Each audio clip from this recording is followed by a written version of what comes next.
Paper લીકનો વિરોધ કરતા વિદ્યાર્થીઓ પર લાઠીચાર્જ, રાહુલ ગાંધીના નીતિશ સરકાર અને એનડીએ પર પ્રહાર। બિહાર જાહેર સેવા આયોગની પરીક્ષામાં પ્રશ્નપત્ર લીક થયા બાદ ભારે હોબાળો જોવા મળી રહ્યો છે। આ ઘટનાના કારણે વિદ્યાર્થીઓ અને સરકાર વચ્ચે તણાવ વધી ગયો છે। 13 ડિસેમ્બરે યોજાનારા પ્રારંભિક પરીક્ષા વખતે પેપર લીકના અહેવાલો બાદ વિદ્યાર્થીઓ રસ્તા પર ઉતરવા મજબૂર થયા છે।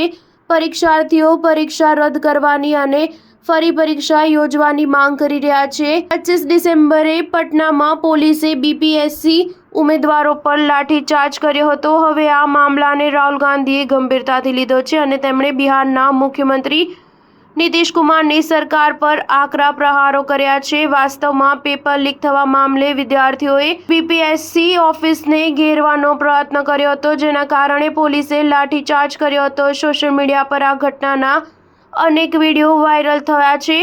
પોલીસે માત્ર વિદ્યાર્થીઓ જ નહીં, મહિલા દેખાવકારો પર પણ કડકાઈથી કાર્યવાહી કરી હતી। દેખાવકારોએ આક્ષેપ કર્યો છે કે તેમની સાથે આતંકવાદીઓ જેવો વ્યવહાર કરાયો। અમે અમારી માંગણીઓ માટે શાંતિપૂર્ણ રીતે વિરોધ કરી રહ્યા હતા। પોલીસ કોઈપણ માહિતી વગર આવી અને અમારા પર લાઠીચાર્જ કર્યો છે।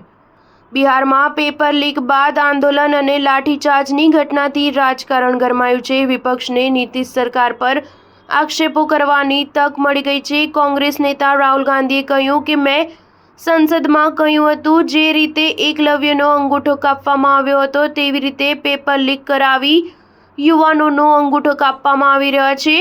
તેમણે નીતિશ સરકાર પર વિદ્યાર્થીઓના ભવિષ્ય સાથે ચેડા કરવાનો આરોપ કર્યો છે।